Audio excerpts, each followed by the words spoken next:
கோட்பாட்டை உடைத்து கிளம்பிய போராட்டம் திருக்குறளை முன்னிறுத்தியது இயக்கம். அதாவது அதுதானே தமிழுக்கு செய்த மிகப்பெரிய சாதனை.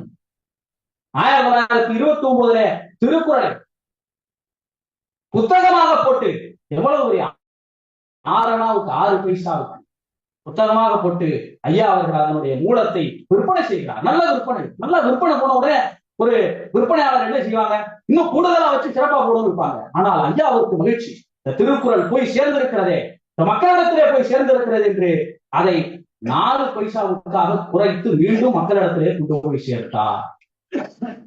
திருக்குறள் நெறி மாநாடு போட்டார். இந்த திருக்குறளை முன்னிறுத்தியது என்பது ஒரு பண்பாட்டு புரட்சியினுடைய அடையாளம்.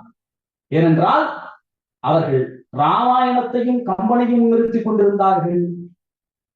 இன்று திருவள்ளுவரை கொண்டாடுகிறவன் எல்லாம் வேறு வழியின்றி கொண்டாடுகிறவன். திராவிடர் இயக்கம் திருவள்ளுவரை எல்லா இடத்திலும் கொண்டு போய் சேர்த்ததனால் வேறு வழி இல்லாமல் தமிழ் தேசியவாதிகள் வள்ளுவனிடத்தில் வந்து நின்றிருக்கிறார்கள். ஒருவேளை திராவிட இயக்கமும் தந்தை பெரியாரும் பேரறிஞர் அண்ணாவும் கலைஞரும் வள்ளுவரை எடுத்துச் செல்லவில்லை என்றால் அவர்கள் கம்பனுடைய ராமாயணத்திலெல்லாம் மூழ்கி போயிருந்திருப்பார்கள். அதை உடைத்து காட்டியது திராவிட இயக்கம்.